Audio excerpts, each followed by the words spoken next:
واخر شي نضيف حليب مع المنظر. الله الله الله، شوفوا.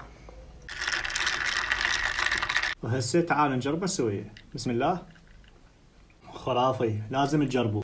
يابا اول شي نجيب كوب او اي شي عندكم، ملعقة واحدة قهوة فاخرة، اهم شي تكون فاخرة، مبيض ملعقة واحدة، وشكر ملعقة واحدة. طبعا شكر حسب الرغبة، اذا تحبون اقل او بدون بكيفكم. هنا عندنا ربع جلاس مي نضيفه. هسه نجيب الخفاقة ونبدي نخفق.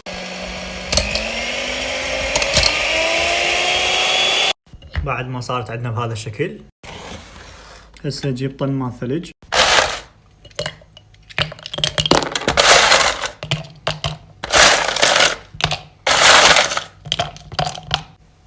واخر شي نضيف حليب مع المنظر. الله الله الله، شوفوا. عمي شيف مو بيدي. هسه يابا بعد ما صار عندنا بهذا الشكل نجيب قصبة ونبدي نجانس المكونات. يابا وهذا أليت آيس كوفي ممكن تسووه بالبيت.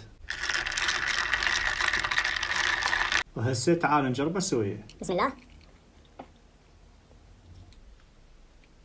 خرافي، لازم تجربوا.